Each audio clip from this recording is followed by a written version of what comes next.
Hi, Minar. Today I'm going to read two different stories. The first one is called The Seven Chinese Brothers, and the second one is called The Seven Chinese Sisters.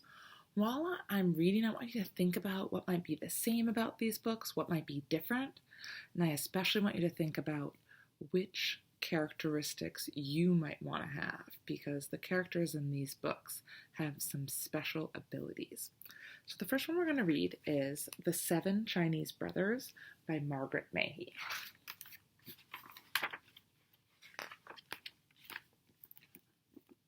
There's a little editor's note at the beginning, so I'll read a couple parts of that. Although the seven brothers are fictive characters, so think about fictive sounds kind of like fiction, so that tells me not true. So although the seven brothers are fiction, the emperor, who figures prominently as a chief antagonist in this Han tale, is real. So the emperor in here is based off of a real person. This emperor is generally credited with having brought about the unification of China by establishing rule over rival states under one central government. There's a little bit more information about the emperor, which hopefully we'll have a chance to learn more about him later.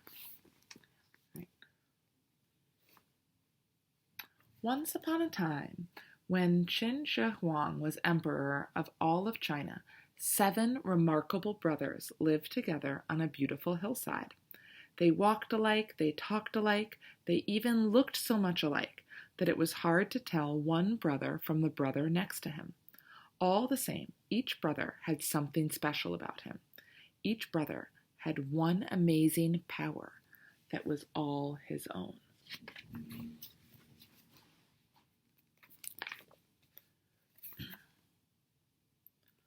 First brother's amazing ears could hear a fly sneeze from 100 miles away, while second brother's amazing eyes could look right across the 100 miles and see that fly sitting on the Great Wall of China, sneezing and feeling very sorry for itself.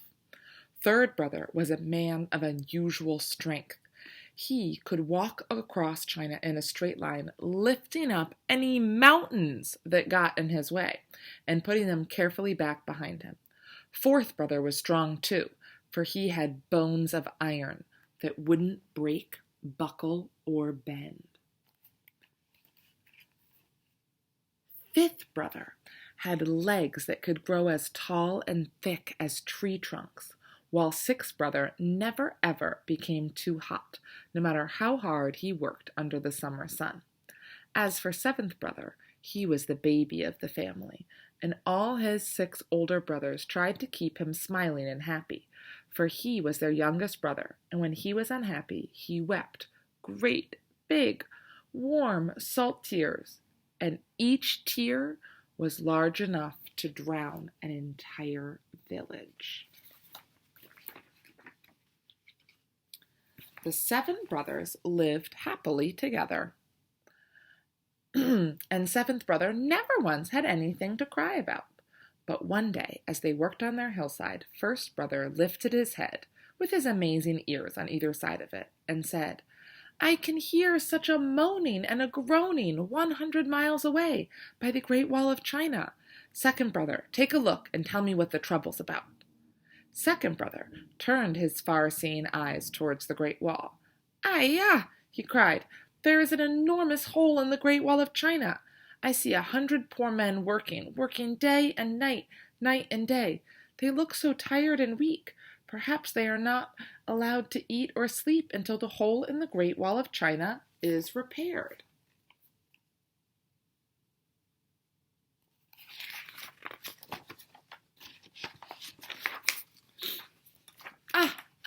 I can't bear it," cried seventh brother, who was always hungry himself. He looked as if he might begin to cry in sympathy with the poor, hard-working men. "Don't cry," said third brother quickly. "I'll go and help them." Off he went as quickly as he could, and he got there in half a minute, less than no time.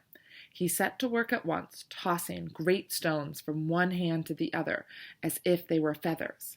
By time the darkness came, the hole was completely filled. Then third brother lay down for a nap.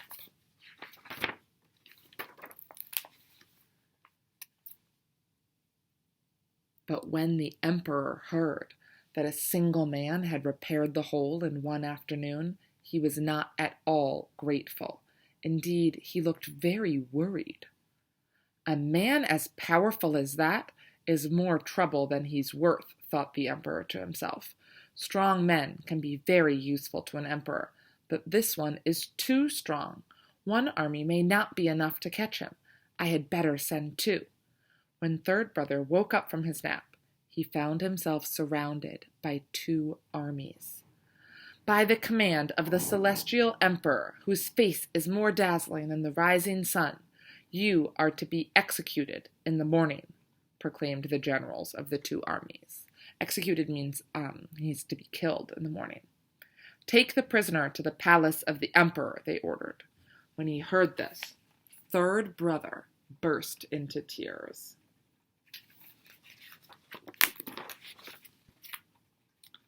A 100 miles away, on the beautiful hillside, first brother heard third brother crying. Third brother must be in trouble, he exclaimed. Second brother looked far into the distance. Yeah, third brother has been taken to the palace.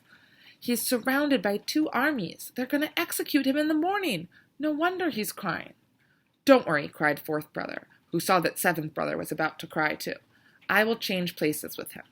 The celestial emperor can try cutting my head off as many times as he likes. Perhaps that will make him feel better. Off he went as quickly as he could, and he got there in half a minute, less than no time. He sneaked in between the two armies to third brother, who was wide awake and waiting for him. So third brother went home, and fourth brother took his place.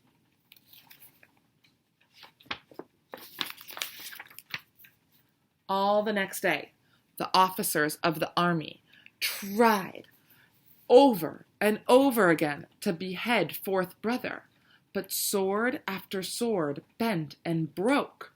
Because remember, he's the one who's got the really strong bones.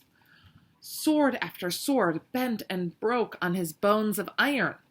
In the end, they were forced to confess to the mighty emperor, whose whisper was like the rumble of thunder, that they simply could not behead their prisoner. A man with bones of iron, roared the mighty emperor. Drown him in the deep sea tomorrow. Ooh, so even though his bones are made of iron, do you think he'll still be able to drown? I wonder if there's another brother that could take his space. When fourth brother heard that he was to be drowned, he became very upset. Bones of iron won't bend or buckle or break, but they will sink, he thought to himself, and he burst into tears.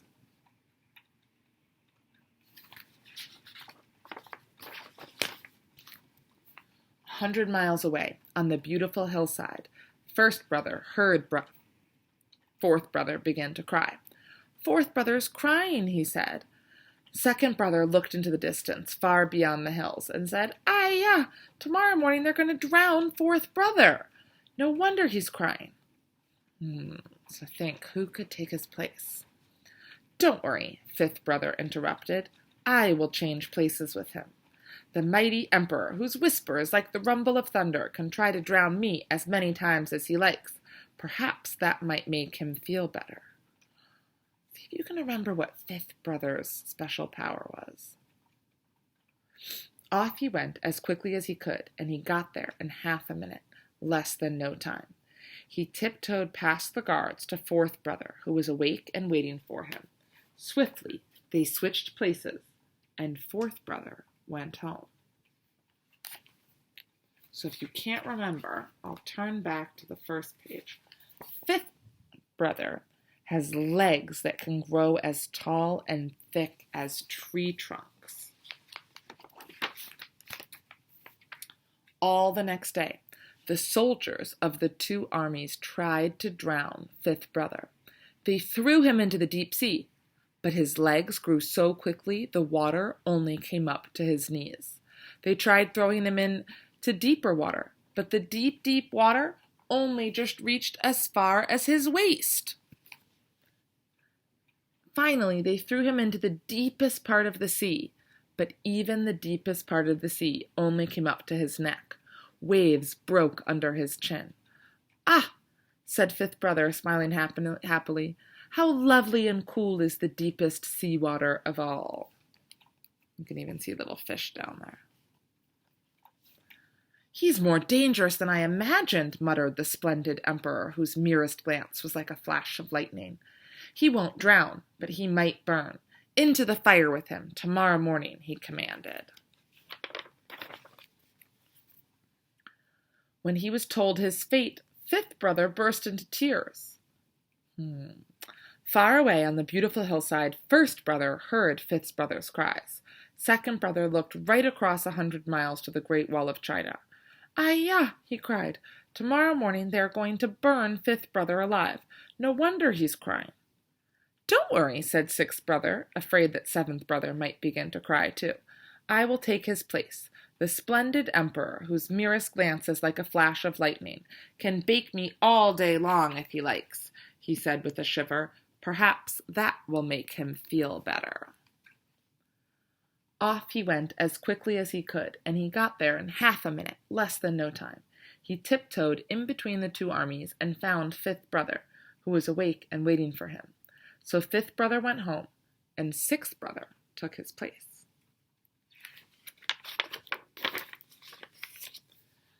The next day, the two armies ran backwards and forwards, bringing kindling, wood, brushwood, and driftwood, and bundles of dried grass. They built such a big fire that the smoke from it drifted from one end of China to the other. But sixth brother never ever felt too hot. Basking in the heat of the blaze, he sighed with happiness. "How kind of the noble emperor to let me warm myself in his very own fire," he cried.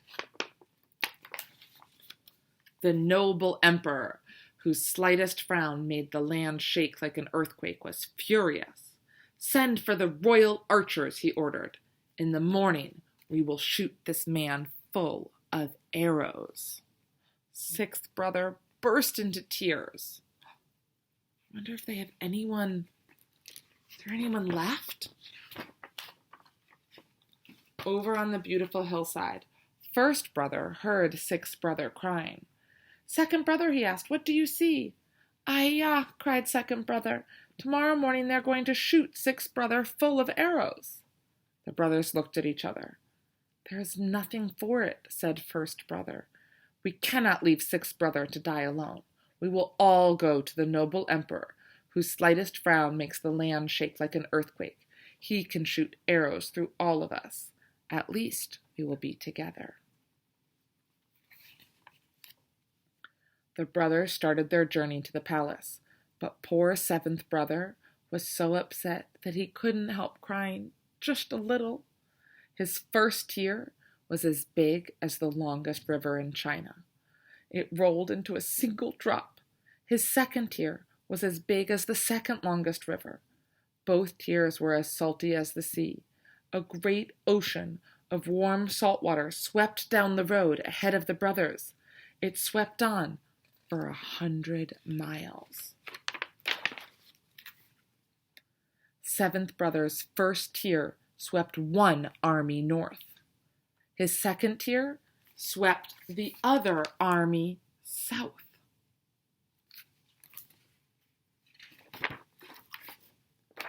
As for the emperor, he was tossed so high and so far that he is still trying to return to his palace.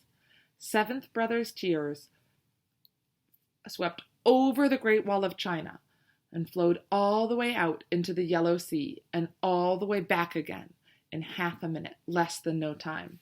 Sixth brother was free. You can see them on the Great Wall. He hurried up the road while his 6 wonderful brothers hurried down the road. They were reunited at the Great Wall. "Fish!" cried fifth brother. The wave had washed hundreds of glistening fishes ashore. There they were, flipping and flapping all the way up to his knees. "Wood!" cried third brother, gathering a forest to start a fire. Fourth brother snapped his iron finger and his iron thumb. A spark leaped out to set a fire, blazing and crackling. "Fire!" he cried, laughing. "Oh, I'm so hungry," cried seventh brother. "Now that we're all together again, we can have dinner and forget our troubles. I promise never to cry again, unless I absolutely must." So the 7 Chinese brothers sat themselves down around the warm fire and feasted on delicious fried fish, for after such a worrying week, they were all very, very hungry. Now, before we read the next one, see if you can find someone in your family, maybe someone who listened with you, to share which of the 7 Chinese brothers' powers would you want. Would you want to have first brother's power, to be able to hear 100 miles away, or second brother's power, who can see 100 miles away? Would you want third brother's power, who had the unusual strength? Would you want fourth brother's power, who had bones of iron that would never break or bend? Would you want fifth brother's power, where your legs could grow as tall and thick as tree trunks? Sixth brother's power, who would never ever become too hot? Or seventh brother's power, who, whenever he cried, each tear became an ocean or a river? Think about which one you might want and why. How could you use that power? If you want to share with someone in your family, you can pause this little video and share it with them. But don't forget to come back for the 7 Chinese sisters. So next up, we're going to read the 7 Chinese sisters. This is written by Kathy Tucker, and it's illustrated by one of our favorites, Grace Lin. As a reminder, Grace Lin wrote the kite flying book that we used to decorate our kites. She also wrote the Ling and Ting series that I know Miss Carney has read to us. And we have a bunch of her books in our classroom. The 7 Chinese sisters.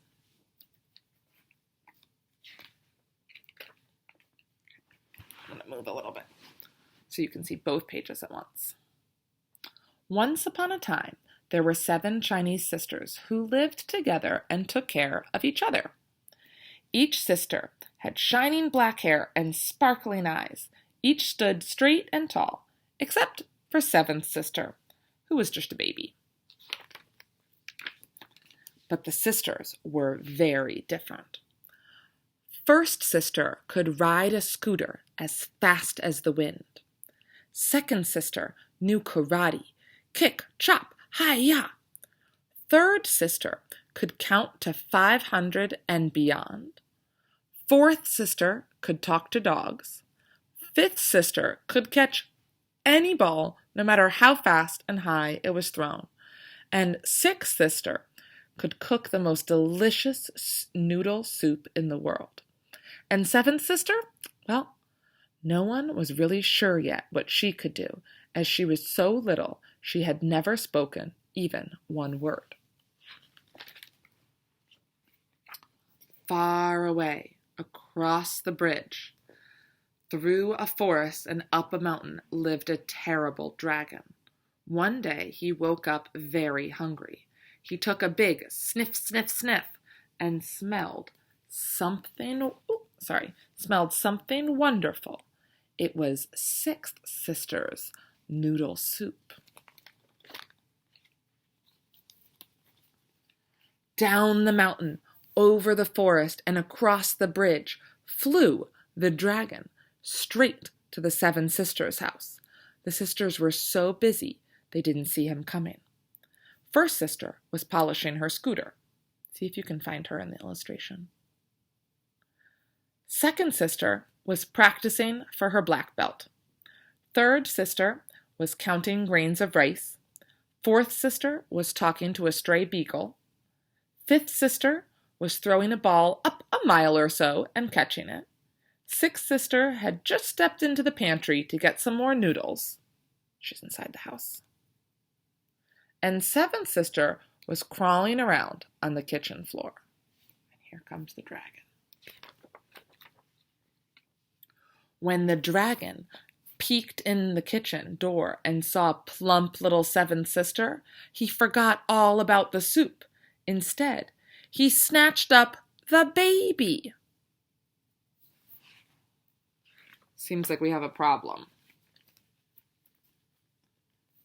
Then he flew back over the bridge and forest, up the mountain and into his cave. But as soon as the dragon set seventh sister down, he was just going to go get some salt. She said her first word ever, and it was an excellent word. It was, "Help!" The six sisters had just started to look for seventh sister when they heard her call. Right away, they knew her voice. "Seventh sister's in trouble," cried first sister, leaping on her scooter. "We must save her." The other sisters hung on behind. Pulled by first sister, who was strong as well as fast, the sisters sped across the bridge.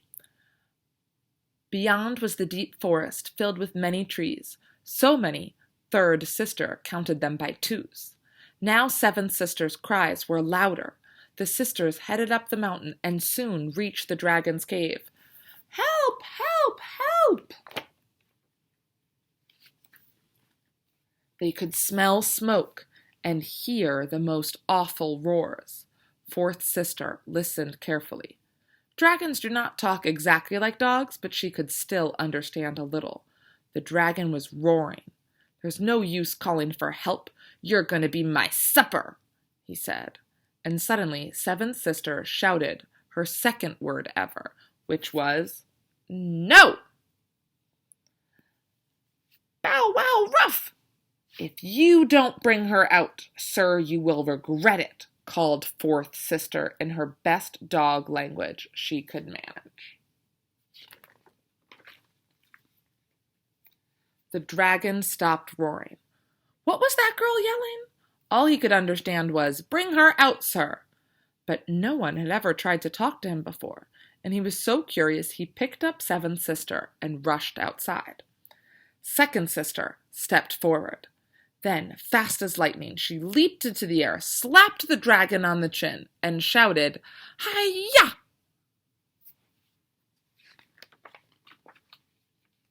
The dragon was so surprised that, whoop, seventh sister flew out of his mouth. Back, back, back ran fifth sister. Back, back, back, and reaching up, up, up, she caught seventh sister neatly, like a fly ball.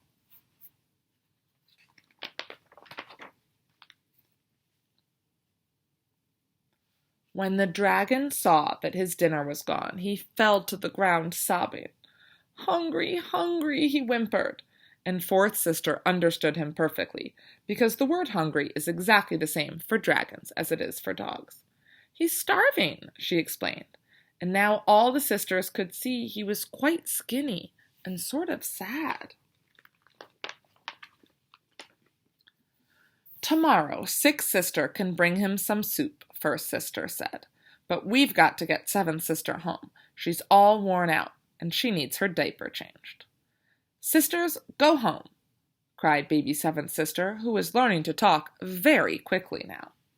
First sister put seventh sister on her back and hopped on her scooter. The other sisters hung on behind, and they whizzed fast as the wind down the mountain.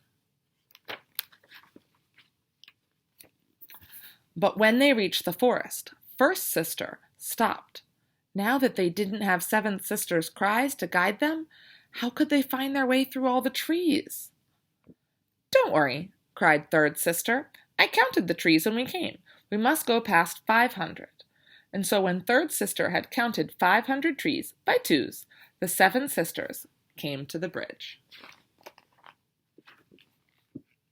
They scooted across and back to their house, where they had a wonderful meal of six sisters' delicious noodle soup. And what did seventh sister do when she grew tall?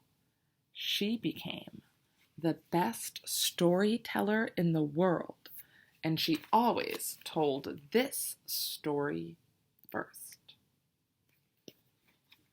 So if you had to pick one of the characteristics of one of the 7 Chinese sisters, which one would you want? Would you want to be able to ride a scooter as fast as the wind, like the first sister? Or would you want to know karate, like the second sister? Would you want to be able to count as high as you could, like the third sister? Would you want to be able to talk to dogs, like the fourth sister? Would you want to be able to catch any ball, no matter how high it was thrown, like the fifth sister? Would you want to be able to cook the most delicious noodle soup in the world, like sixth sister? Or would you want to be the best storyteller in the world, like seventh sister? Again, if someone else was listening, why don't you try turning and talking with them and share which characteristics you would want to have and why? What would you use them for? Right?